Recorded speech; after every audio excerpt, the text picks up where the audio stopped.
name's Jamila, and this is Jamila Creates, where we create beautiful things.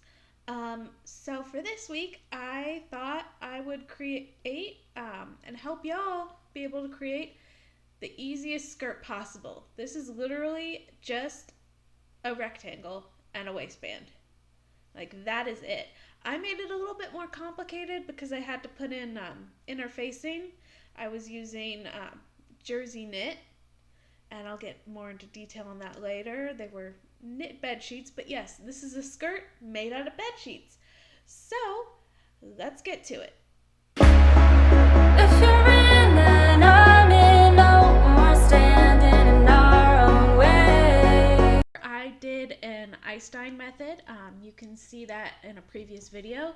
You don't have to do that for your skirts, but I thought it would add some pizzazz to my design. Here are the measurements that you want to do for the skirt. You'll see that it's just 2 rectangles, so it's super easy, and it's like this for both styles of skirt. The first one is the rectangle. You want the top of this rectangle to be half of your hip measurement, and whatever length you want, it's up to you. And you're supposed to cut 2 of those, one for the front and one for the back. The waistband is your full hip measurement, and however wide you want the waistband, double it so that you can fold it over. Cut 1 of these, and that's it. Now I'm going to show you 2 separate ways to expand upon this. One of those I really do reshape, but I want to make this as easy as possible for the sake of pattern making, this is your pattern. It'll make your life so much easier to use a stretch interfacing. Make sure that the stretchy part is in line with the width of your skirt, or the way that you want it to stretch, or else it's going to be backwards. But make sure to put make sure that it's a stretch interfacing. I pinned it, and then I removed the pins as I ironed it. When you're first cutting it out, you might have issues getting your cut just straight. So what you're going to want to do is you're going to want to just trim that, especially towards the bottom. Make it as straight as you can towards the top of the hip measurement, but as it comes towards the bottom, if it's a little ragged, you can fix that after you've done the ironing and the fusing. So here I am just fixing that. And yeah. Also, the stretch interfacing I had wasn't long enough for the whole skirt, so what I did was I just did it from the top of the waist down as far as I could get it, so that it would cover my rear and my front. And then for the rest of the seam length, I used a non-stretch interfacing, and I didn't put it all over the skirt. This is really important, to just put it where you're going to be sewing over, so that it keeps your seams as strong and non-wobbly as possible. It really will stabilize your fabric. Here's what I mean when I said that the rest down to the hem can be a non-stretch interfacing. If you don't have any stretch interfacing, you could do this too. It'll just keep the fabric from getting stuck and doing weird things, because this jersey knit can be really hard to work with sometimes. It's really meant for bed sheets. This is what it turned out like. You can see from the inside. Make sure you're putting the interfacing on the inside or the wrong side. So this is not very professional looking, but again, I wanted to show y'all the easiest way that you could just make a skirt for yourself. And as you can see, I'm testing it now. It won't stretch, and it's on there really tight. Now you can sew fabric that does stretch. It's just that this fabric in particular, I found when testing it to be slippery and difficult. So I want something to just grip everything really well. And you're going to want to do this to both front and back. Please ignore my messy desk. I did this when I had just moved, but you're going to want to pin these together before you sew them, starting at the hem this time, because you really don't want that slipping out of place. Because the hem is pre-done. If there's a mistake there, it's going to be very obvious to anyone who sees. So yeah, I just pinned along that, and as you can see, the strip of interfacing I have there is pretty thin. You can do it thinner if you wanted. I just didn't know if I'd have to take in, well, I do know that I do have to take in the skirt a little, and you'll see that in a little bit, because for this design I decided that I wanted to do more of an hourglass shape. But first we're just pinning the skirt together and sewing up the tube. Actually, I tried it on with pins still in it, but you should sew up the tube first and then try pinning it together. And I tried this on, realized that I wanted a curve like that in there. I ended up fixing the curve multiple times, so try it on each time you fix that curve. But that's just your waistline. So when you try it on and pull it above your hips, it's going to be super baggy on both sides. Just keep pulling it tight and pinning it. And then you trace the pins on both sides, unpin them, and make a smooth curve out of that. And I'm just cutting out that part to sew over, and after I try that on, there's going to be some unfortunate lumps. So I'm just going to try it on, pinch the lumps together, pin it, and sew it back up. And you're just going to want to do that as many times as you can until you get it perfectly fitted from your waist to your hips, with that kind of dip that goes in to your waist and out again at your hips that most people have, or however your hips and waist go. You see mine is a little chunky in the middle. However your waist or hip goes, that's how you want to do it. And then I also ended up having to trim some off the top because of the nature of this fabric just being kind of weird. Alright, on to the waistband. Now I kind of cheated and just cut a little bit off of the hem. So I took it like a couple of centimeters from the hem and cut that, and then I threaded elastic through. If you want to do that, that could be much easier than the pattern, but either way is good. You just don't have to double the desired waistband length if you're doing it like that. And I have run over my time, and now there's just a black screen, but I did want to talk about that a little bit. And I put the elastic in before I sewed the two sides together because it's thicker elastic and it seemed easier than threading it through. I then pushed the waistband up so that the elastic is almost matching the seam of the skirt. So you can see that there's a lot coming over the edge when it comes to the rest of the waistband, and I put them right sides together and sewed them that way while pulling the waistband to make it tight. Alright, that wasn't so bad. On to design number 2. This one I actually did an extra little flare with my cricut with, but we can get to that later. Now, I know this looks a little bit complicated, but trust me, it's not. What you're doing is that you're including the seam allowance in your rectangle. So the top it's still going to be half your hip measurement, but this time we're adding 2 inches to either side. To the whole thing, 1 inch to either side. Or you could do up to 4 inches to the whole thing, depending on how much scrunch you want in at your waist, how much gather there. I wouldn't recommend doing any higher than that. And as for the height, this is where it gets a little bit complicated because you want your desired length. It's not too complicated, by the way. If I can do it, you can do it. You want your desired length plus your waistband height, which you multiply by 2 because you're going to be folding over your waistband, plus seam allowances for both the main skirt at the top and a seam allowance for each side of the waistband. That's how you get seam allowance times 3. Now you want that bottom edge to be the hem. I'm not sure if I mentioned this in the blue one, but that's how I got the blue one to be so easy, was you just take the rectangle from the hem upward. So I'll show you how we're going to put together, and just like last time, we're assuming it's jersey knit and we're cutting 2.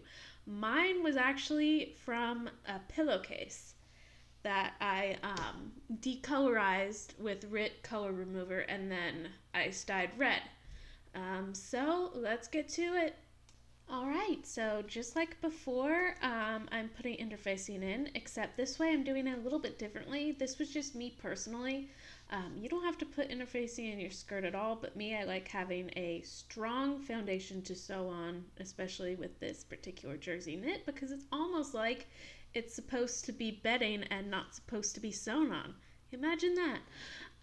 So I measured where my waistband is going to go and the seams for my waistband, and I tried to focus my interfacing on that. I gave myself a wide range of area there, though, so that I had a large margin of error, but that's where I mostly put my interfacing.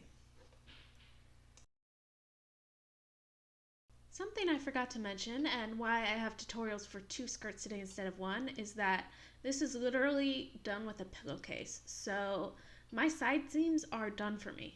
Actually, there was only 1 side seam. The other one was already done like that. So then I folded over my waistband and matched it up, matching the seams up to the main part of my skirt. And I'm just going to be pinning it together like that and pinning it all around. Now this does make my waistband a little bit bigger than my skirt, but because it's a stretchy knit, you can always pull at it, and I'm going to be putting elastic in near the end anyway, so it won't really matter. So yeah, I'm just going to be sewing around the waistband now, and you can see that's folded in half and the seam allowances are matched up. Important side note I forgot to mention, as I was going around, I found a place on the other side, the side that didn't have the seam on it already, because it's important to match those up, and I just marked an opening large enough for me to thread my elastic through. Make sure to keep that part open so that you can thread your elastic through, otherwise you're going to have to seam rip and it will be annoying. I know, because I sewed over the gap I marked down in chalk and had to seam rip, and it was indeed annoying. So don't do what I did.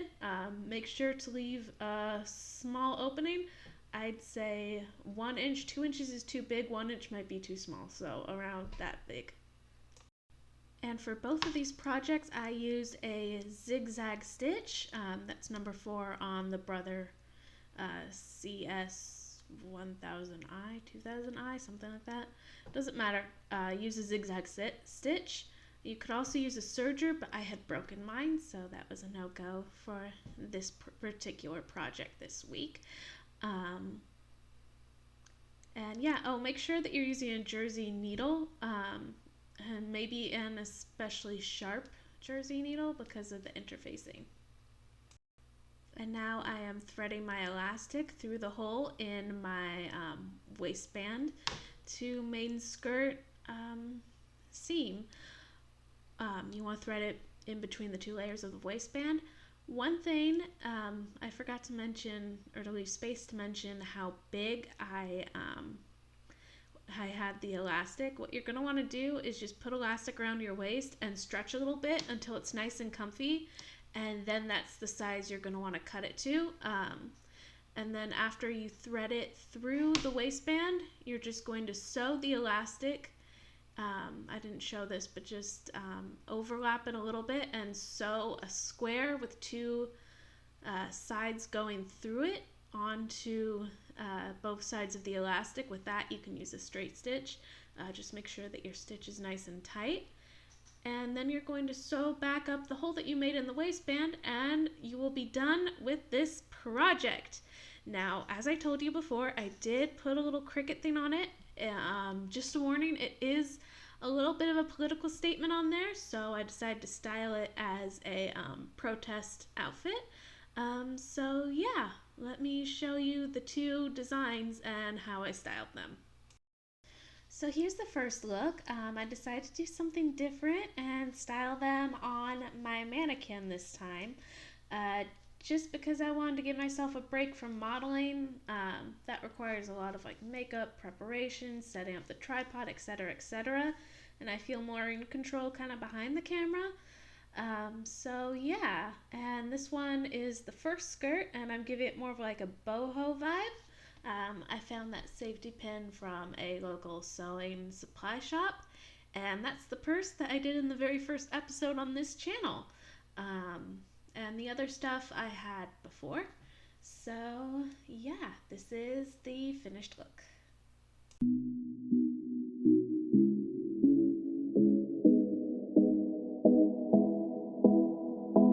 Never thought I'd come back. Didn't think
Alright, so this is the red skirt.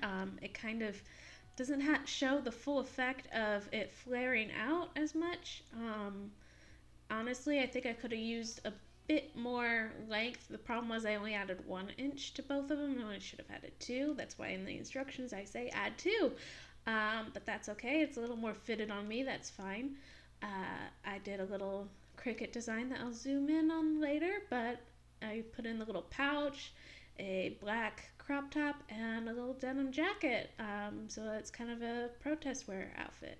So these were the 2 outfits. I hope you enjoyed the video. Please make sure to like and subscribe for more content, and I'll see you in the next one. Until then, happy sewing! Is all it takes.